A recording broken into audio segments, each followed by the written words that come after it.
As the morning sun streamed into the quiet Boston neighborhood, Rebecca Foster was preparing breakfast in the kitchen. The sunlight through the window made her bright auburn hair shine and added warmth to her gentle brown eyes. "Emma, time to get up. You'll be late for school."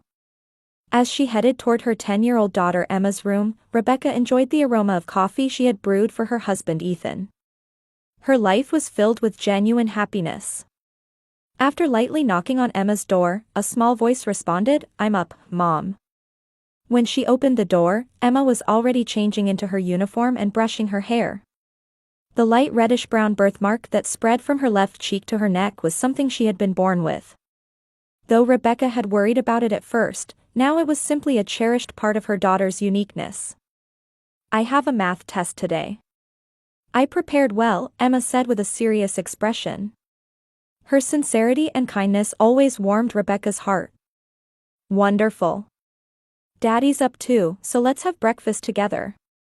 Downstairs, Ethan was already sitting at the table reading the newspaper. With his short-cropped black hair and muscular build, he gave the impression of a hard-working man. "Good morning, Princess," he smiled as he watched Emma come down the stairs. The scene of the three of them around the breakfast table might have appeared to be the picture of an ideal family from the outside. As Rebecca served pancakes onto plates, she reflected on how precious this happiness was.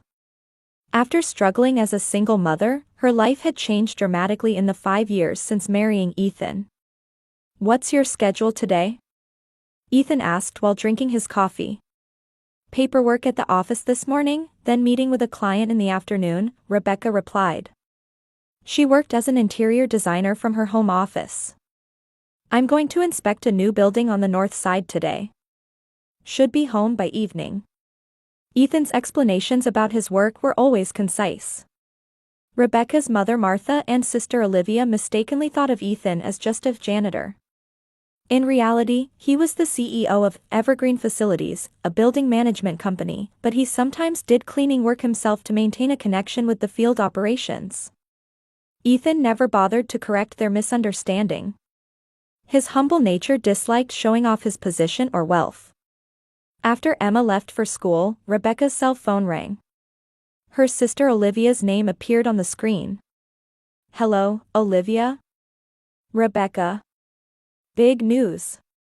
Her sister's voice was high with excitement. "Brendan proposed to me." Rebecca expressed her genuine happiness. "Congratulations." "When? How did he do it?" Olivia's fiancé Brendan Collins was an executive at the prestigious firm Harrison & Welch, whom she had met a year ago. Rebecca had never met Brendan, but according to Olivia, he was charming and successful. "Last night. At a luxury restaurant, with champagne. I wish I could show you the rose gold diamond ring." Olivia's excited voice burst through the phone.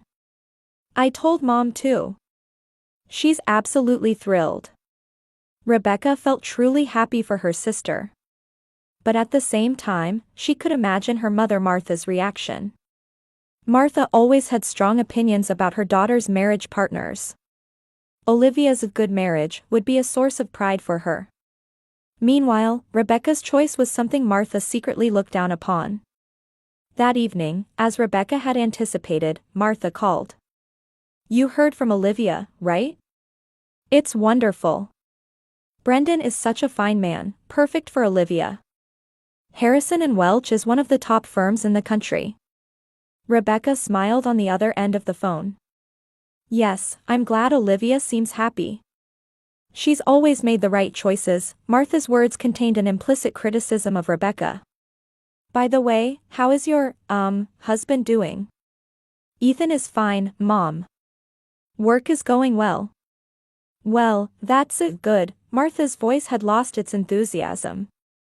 After hanging up, Rebecca sighed. Despite feeling the complexity of family relationships, she had no regrets about her own choices. Ethan was sincere and loved her and Emma with all his heart. That was her definition of happiness. 2 weeks before the wedding, Rebecca received an elegant invitation. A call from Olivia followed. "Rebecca, I need to talk to you about something." Olivia's voice had tension in it. It's about the wedding. What is it? Just tell me if there's anything I can help with. Well, Brendan's family and friends, company executives will be there. It's going to be a very formal ceremony. I understand. We'll dress appropriately, so don't worry. That's not it. Olivia was choosing her words carefully. Please, don't bring Emma. And, not Ethan either. Rebecca caught her breath.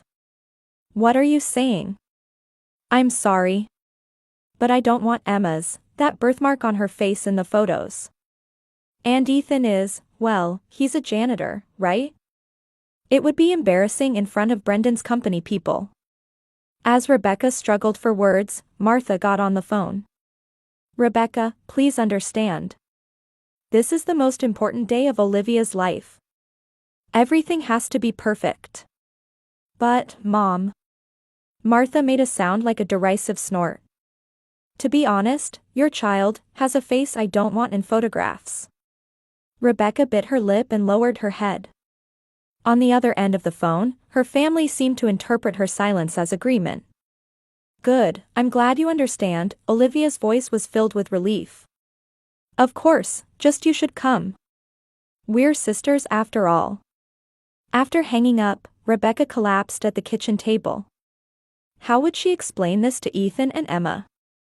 As a storm raged in her mind, she stared at a family photo. Even by nighttime, Rebecca still hadn't been able to tell Ethan and Emma about the wedding. She couldn't find words that wouldn't hurt them. Ethan, lying in bed, looked up from his papers as if sensing something was bothering her. You okay? You seem troubled. Just tired, Rebecca lied as she lay down beside him. But Ethan's thoughts had already moved to another issue. Something strange happened today, he frowned. At the Harrison and Welch headquarters, security reported a suspicious man frequently coming and going. The man goes straight to the executive floor, but doesn't have an employee badge. Couldn't he be someone's visitor? Rebecca was only half listening. No, he's not following proper procedures. He's started appearing only recently. My instinct tells me something's off. Rebecca was thinking about her sister. As a child, Olivia had been a bright, sincere girl. They were close as sisters, sharing secrets and dreams. But after high school graduation, their paths gradually diverged. Olivia attended business school and pursued success in social circles. Meanwhile, Rebecca loved art and chose a career in interior design. I can't believe she would say such things, Rebecca whispered to herself. Her phone on the table lit up. It was a message from Martha. Pictures from the dress fitting. Olivia will make a beautiful bride. The attached photo showed Olivia trying on a wedding dress at a luxury bridal shop. Martha was smiling proudly beside her. Rebecca sighed. Her own wedding had been modest. Martha had barely been involved, saying nothing fancy is needed for a second marriage. The next morning, Ethan left the house earlier than usual. I have something to investigate today. Might be late, he said as he left. Rebecca had a good idea what her husband was investigating. He was probably concerned about the suspicious activity at the Harrison and Welch building. His instincts were remarkably sharp. Building management required much more observational skills than people imagined. That afternoon, Rebecca picked Emma up from school. Every time she saw her daughter smile, her heart ached. Emma had been looking forward to Olivia's wedding and had repeatedly said, "I'll wear a pretty dress." Rebecca had been vague whenever the wedding came up in conversation. After dinner, while Emma was doing homework, Rebecca decided to call Olivia again. Olivia, would you please reconsider? About Emma and Ethan. Rebecca, I've already decided. Olivia's voice was hard. I want to make the best impression possible in front of Brendan's company people. You need to understand. But Emma has been looking forward to it. And she's my daughter. Ethan is my husband. They're both my family. Rebecca's voice trembled. That doesn't mean you can ruin my special day. Olivia raised her voice. If you're going to be so stubborn, you don't have to come either. The call was disconnected. Rebecca was overcome with a mix of sadness and anger. Her sister had completely changed. 3 days before the wedding, Rebecca visited Olivia's apartment as a last attempt. "I just want us all to celebrate as a family," she pleaded, but Olivia remained adamant. "It's my wedding. It will be done my way." With those final words, Rebecca left with slumped shoulders. When she returned home, Ethan was waiting with a serious expression.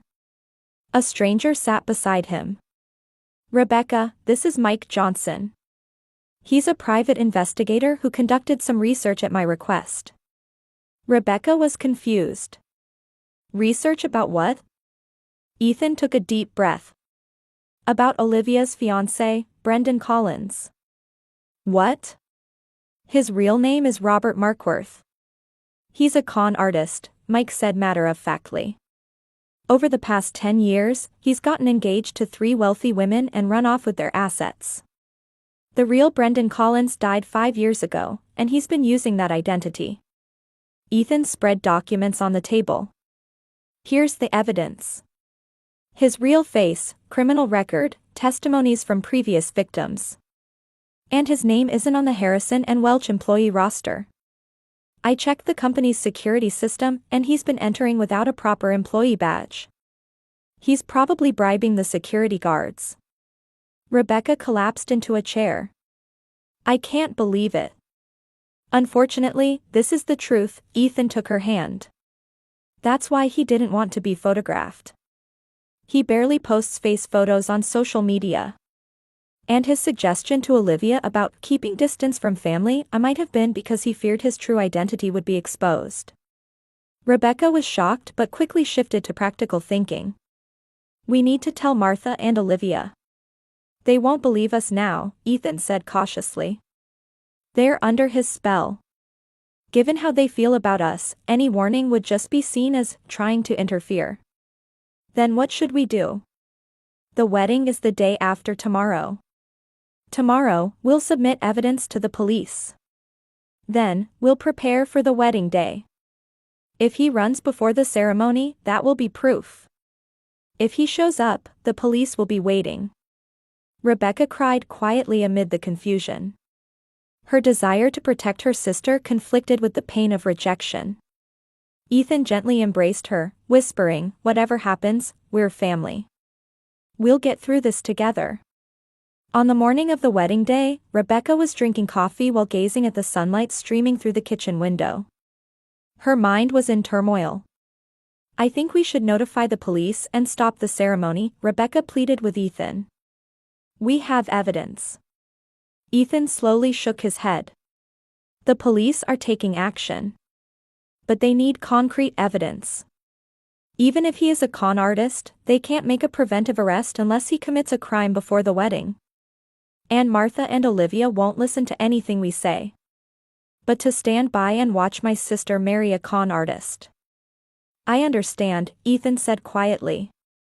"But without evidence, it would backfire. Olivia would never forgive us." After breakfast, Emma appeared in the living room, holding the light blue dress she had prepared for the special day. "Mom, am I wearing this?" Her eyes sparkled with anticipation. Rebecca's heart tightened. "I'm sorry, Emma. We decided not to go to the ceremony." "Why not?"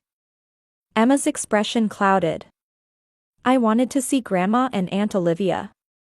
"They are a bit busy," Rebecca answered, choosing her words carefully.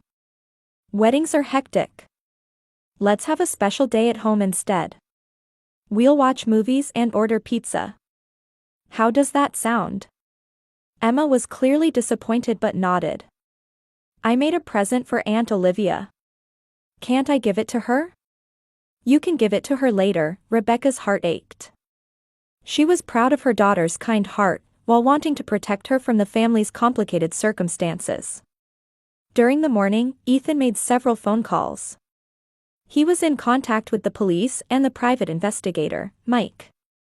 Robert is still at the venue. He's proceeding with preparations, he reported. As noon passed and the ceremony time approached, Rebecca sat on the sofa with the TV on, but nothing registered. Ethan was checking documents, occasionally glancing at the clock. Emma was quietly reading a book in the corner of the living room. In the tense silence, Rebecca's cell phone suddenly rang loudly.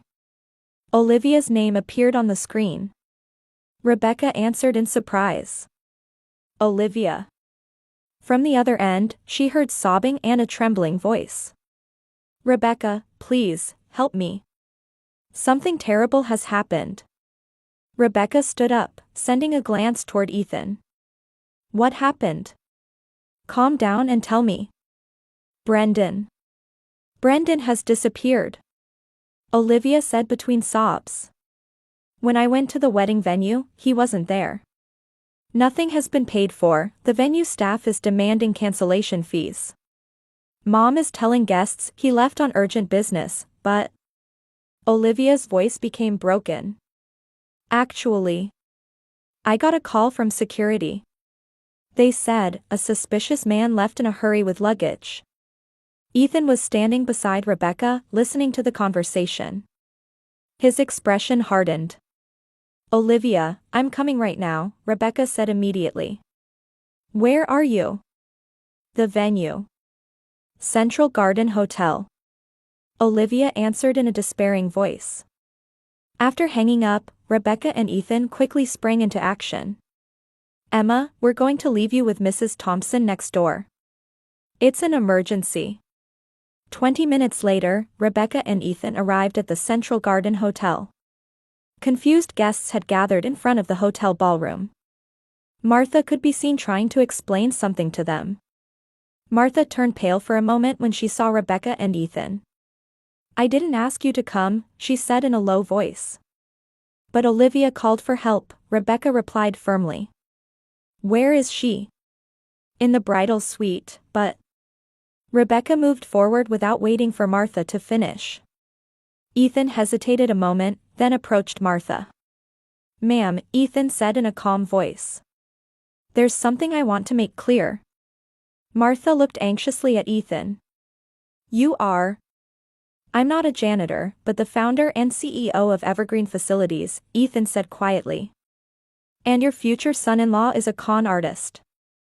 Martha's eyes widened. Ethan took a stack of documents from his inner pocket and handed them to her. Here's the evidence. His real name is Robert Markworth. He has a history of defrauding multiple women. Martha accepted the documents with trembling hands. Photos, police records, victim testimonies. Everything was there. What caught her eye was the hotel payment record. Nothing had been paid beyond the deposit. This is. The color drained from Martha's face. At that moment, Rebecca and Olivia emerged from the bridal suite. Olivia was in her white wedding dress, her makeup streaked with tears. She stopped when she saw Ethan and Martha looking at the documents. What are you doing? Martha was too shaken to answer. Ethan explained quietly, we were discussing Brendan's, or rather, Robert's true identity. What are you talking about? Olivia looked at Ethan with confusion. He's a con artist, Olivia, Rebecca said gently. He was planning to run off with your assets after marriage. That's a lie. Olivia shouted. Brendan loves me. He's just really busy. Then what about this? Martha showed the hotel payment record. Nothing has been paid. He only put down a deposit. And his identification is fake, Ethan added. The real Brendan Collins died 5 years ago. The color drained from Olivia's face. She staggered and collapsed into a nearby chair. I can't believe it, why? Rebecca sat next to her sister and put an arm around her shoulders. Olivia initially made a gesture of refusal but soon broke down crying in her sister's arms. I've been so foolish. Martha stood stunned. Her eyes reflected the pain of years of arrogance and misjudgment. Is it my fault? I approved of him. Ethan took out his cell phone. I'll contact the police. He might still be caught. In the midst of the chaos, Rebecca held her sister tightly and said, "I want to help you. We're family, aren't we?" Olivia raised her tear-stained face. "But I treated you terribly, about Emma, about Ethan." "You're still my sister," Rebecca said kindly. "When times are tough, that's when family is needed most." Martha slowly approached. Her haughty attitude had completely disappeared, replaced by an expression of deep sadness and regret. "You were right. I was wrong."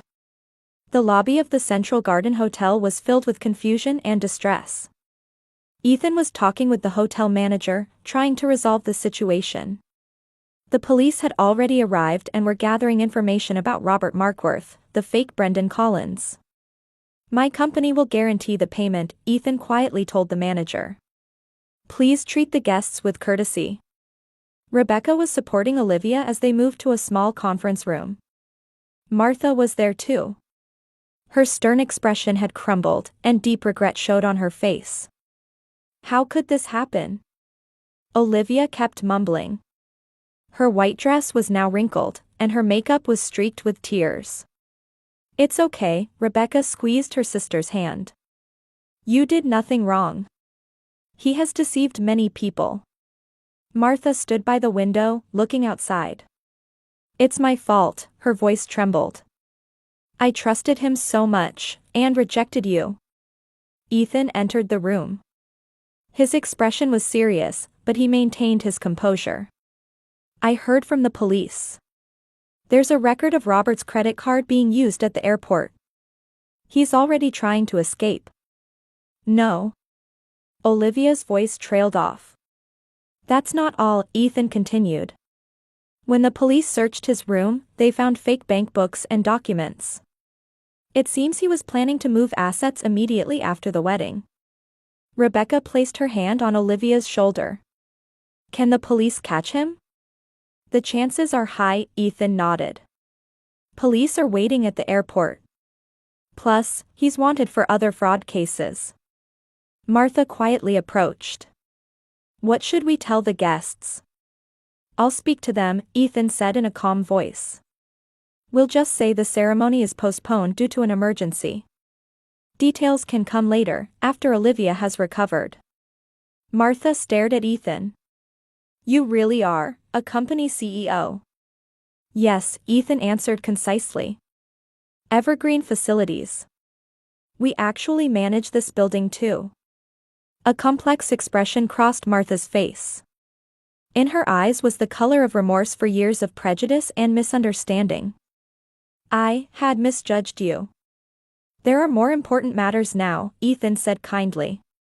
"Let's get through this together as a family." Hours later, the guests had left, and the hotel had regained its quiet. Rebecca and the others were preparing to go home. "Olivia, why don't you come to our house tonight?" Rebecca suggested. "You shouldn't be alone." Olivia weakly nodded. "Thank you, but I can't face Emma." "Emma will be delighted," Rebecca answered gently. "Besides, she prepared a present for you." Martha said hesitantly, "I too, if it's not an inconvenience." Rebecca was surprised for a moment but quickly smiled. "Of course, Mom, please come." When they arrived at Rebecca's house, Emma had just returned from the neighbors, the Thompsons. She looked surprised when she saw Olivia. "Aunt Olivia. Beautiful dress." Emma exclaimed innocently. "How was the wedding?" A heavy silence fell over the room. Olivia was at a loss for words, and Martha looked down. Ethan said quietly, "Emma, the wedding was postponed due to some problems." "I see." Emma thought for a moment, then said, "But everyone's together, so that's good, isn't it?" The adults exchanged surprised looks at this simple and pure statement. Without a word, Emma left the room and soon returned with a handmade card. "I made this for Aunt Olivia," she proudly presented the card. "I wrote, 'Congratulations.'" Olivia accepted the card with trembling hands. The cover was decorated with colorful flowers and the word, "Congratulations." For the first time, she looked seriously at Emma's face. The birthmark from her left cheek to her neck wasn't as noticeable as she had previously thought. More striking were Emma's kind smile and shining eyes. "Thank you, Emma," Olivia's voice trembled with emotion. "It's a beautiful card." Emma smiled happily. "Mom told me. What's in your heart matters more than how you look." Olivia looked at Rebecca. Tears welled up in her eyes. "You're a wonderful mother. I've been so foolish." After dinner, when Emma was in bed, the adults were talking quietly in the living room. Ethan's cell phone rang. "It's the police," he answered the call. After a brief conversation, he looked up. Robert was arrested at the airport. He was just about to board the plane. "Really?" Olivia's voice was small. "Yes. He was also wanted for other fraud cases. He'll be in prison for a long time." Martha sank deep into the sofa. "What will happen to us?" "The scandal. Time will heal it," Rebecca said quietly. "Besides, you're the victim, Mom." Olivia was staring out the window. "My life is in ruins." "No," Rebecca sat next to her sister. "It's a new beginning. You're still young and talented. This is just a temporary setback." "But I'm so ashamed." "Everyone makes mistakes," Rebecca said kindly. "What matters is learning from them." Martha slowly stood up and turned to Ethan. "I must apologize to you. I misjudged you." Ethan smiled gently. "Don't worry about it. I value worth as a person more than status or titles." "We should learn from that," Martha said softly. Watching this scene, Rebecca was filled with complex emotions. She felt that through this sad event, family bonds were being newly forged. The moonlight from outside shone through the window, quietly illuminating their figures. 6 months later, a meeting for a new project was taking place at Rebecca's design office. "This concept is wonderful, Olivia," Rebecca said, looking at the plans her sister had proposed.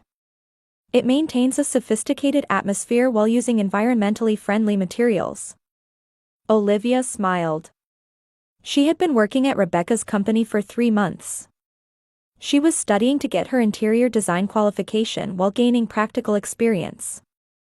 "Alex gave me some good ideas," Olivia pointed to a young man talking with her in the cafeteria. Alex Harper was the head of the environmentally conscious architecture division at Ethan's company, and he had met Olivia through Rebecca's introduction.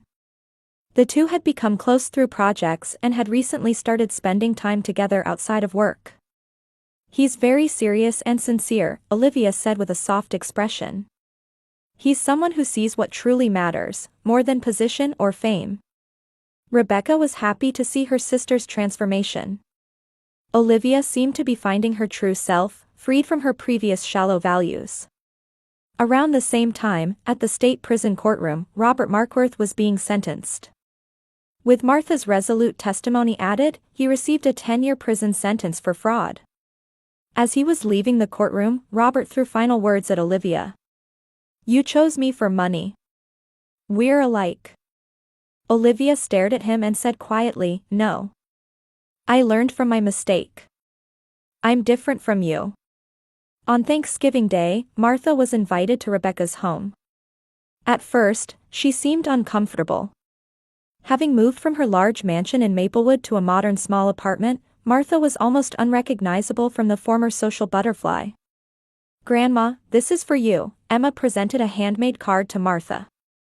It read, "To the world's best grandma." Tears welled up in Martha's eyes. "Thank you, Emma," she hugged her granddaughter and whispered, "I was so foolish." On Christmas party night, the lounge at Ethan's company was filled with warm light. Employees and their families had gathered to celebrate the end of the year. Family photos were being taken in front of the large Christmas tree. "Say cheese." The flash went off, capturing a moment of smiles for eternity. The photo showed Ethan and Rebecca, Emma with her radiant smile, Martha and Olivia, and beside Olivia, Alex with his gentle smile. "This is true family," Martha whispered.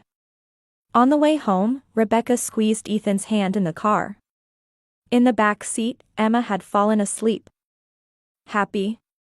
Ethan asked quietly. "Very," Rebecca smiled. "I've truly realized that family bonds come from love and trust, not appearances or status." Outside the window, snow had begun to fall quietly. Like bringing hope for the new year, white crystals sparkled in the light. Meanwhile, in a cell at the state prison, Robert was looking out the window of his solitary confinement. No one came to visit him. Letters he had sent to Olivia were returned marked refused. Outside the window, families were walking by with smiles. He thought he saw in them the true bonds that he could never obtain.